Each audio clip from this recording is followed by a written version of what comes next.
ડગલે ને પગલે લોકો એમને સલામી કરતા હોય, સન્માન કરતા હોય. પણ એકવાર એમના ગામમાં કર્ણાટકામાં એમને બોલાવીને એમનું સન્માન કર્યું અને એ વખતે એમણે કહ્યું, ભાઈ દુનિયામાં ગમે તેટલી વાહવાહી થતી હોય એ બધું તો હોય, પણ જયારે ઘર આંગણે જઈએ ને થાય ને ત્યારે જોમ જુદું હોય છે.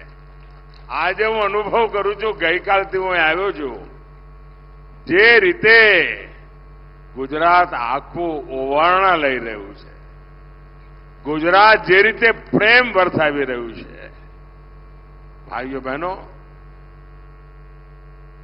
હું ગુજરાતનું ઋણ ક્યારેય ન ભૂલી શકું. અને મારી શાસકીય કારકિર્દી જે છે એ સૌરાષ્ટ્રથી શરૂ થઈ. મને પહેલી વાર એમએલએ સૌરાષ્ટ્રે બનાવ્યો અને આ ગુજરાતે મને એવું પાકું ઘડતર કર્યું છે ને સાહેબ, તમે ટપલા મારીને ક્યાંય કાચો પડું છું? બોલો, ક્યાંય કાચો પડ્યો છું? ક્યાંય ઊણો ઉતર્યો છું? તમારું માથું ઊંચું ન થાય એવું કર્યું છે કે નથી કર્યું? છાતી તમારી 56 નહીં થાય એમ કર્યું છે કે નથી કર્યું? પણ એનું કારણ મોદી નથી હો, એનું કારણ તમારા આશીર્વાદ છે, એનું કારણ તમારા પ્રેમ છે. અને ભાઈઓ બહેનો, આપણે નાનું વિચારતા નથી, નાનું કરતા નથી. સ્ટેચ્યુ બનાવ્યું તો દુનિયાનું મોટામાં મોટું, સ્ટેડિયમ બનાવ્યું તો દુનિયામાં મોટામાં મોટું. એટલે કાચું કઈ કરવાનું જ નહીં. અને હવે 25 વર્ષનું લક્ષ્ય લઈને આપણે નીકળ્યા છીએ. અને વિકસિત ભારત, જ્યારે ભારતની આઝાદીના 100 વર્ષ થાય ત્યારે હિન્દુસ્તાન દુનિયામાં વિકસિત દેશ હોય. અને દુનિયામાં ભારત વિકસિત દેશ હોય એનો અર્થ કે આપણા ગુજરાતે તો 5 વર્ષ વહેલા વિકસિત થવું પડે ભાઈ. એટલે ભૂપેન્દ્રભાઈના નેતૃત્વમાં આપણે તેજ ગતિથી વિકસિત ગુજરાત, વિકસિત ભારત માટે બનાવવું છે. અને એના માટે ચાહે દિલ્હી હોય કે ગાંધીનગર, આપણે સાથે મળીને 140 કરોડ દેશવાસીઓના સપના પૂરા કરવા છે. પણ એના માટે તમારે મોદીને કાયમ મજબૂત કરવો જ પડ્યો, ખરું કે નહીં? પેલી દીકરી ફોટો લઈને આવી બેઠા બેઠા થાકી જઈ, મેં જોઈ લીધો. હા, શાબાશ, શાંતિથી સાંભળ બેટા, આપણા ઘરની જ વાત છે.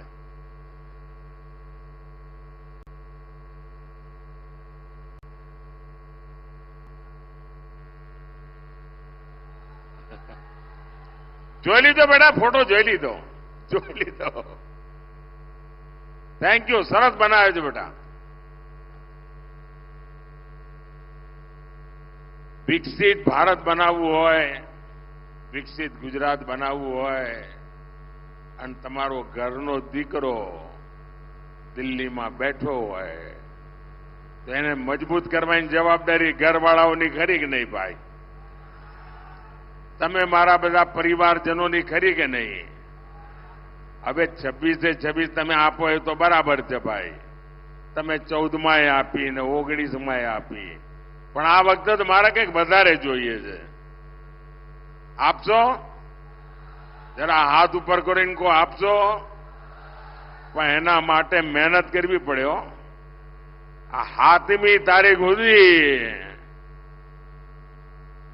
પગવાળીને બેસવાનું જ નથી.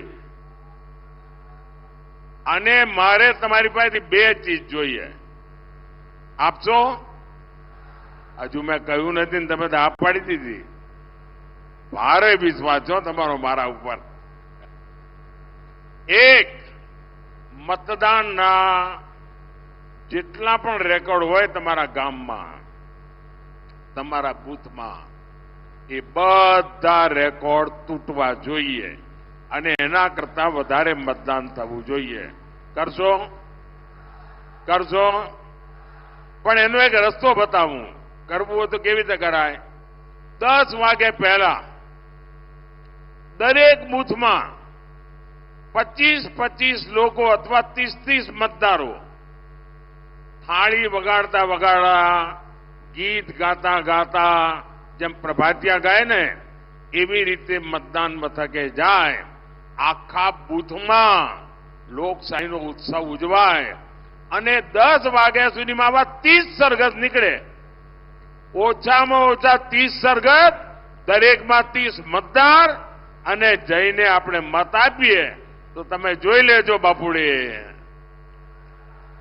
એ પાકે પાયે તમારું મતદાનના રેકોર્ડ તૂટી જાય. બીજું કામ, આપણે આ વખતે બધા પોલિંગ બૂથ જીતવા છે ભાઈ.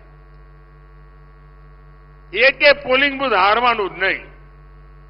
એકે પોલિંગ બૂથમાં ભાજપનો ઝંડો ઝૂકવા ના જોઈએ.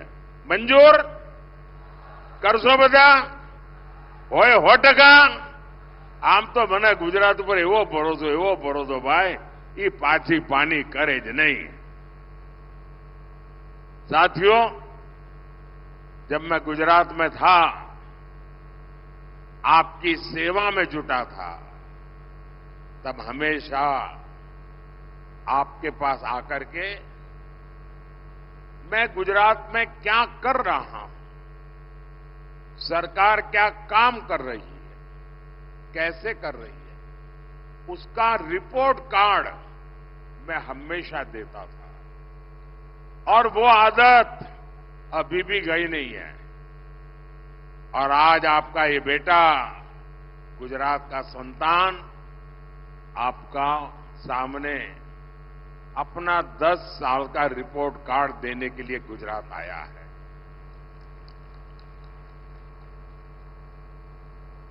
स्कूल में कितने ही नंबर क्यों ना आते हो, 100 में से 99 आए हो, लेकिन जब तक वो बच्चा घर में आप अपने मां बाप को अपना रिपोर्ट कार्ड नहीं दिखाता ना, उसको आनंद नहीं आता है.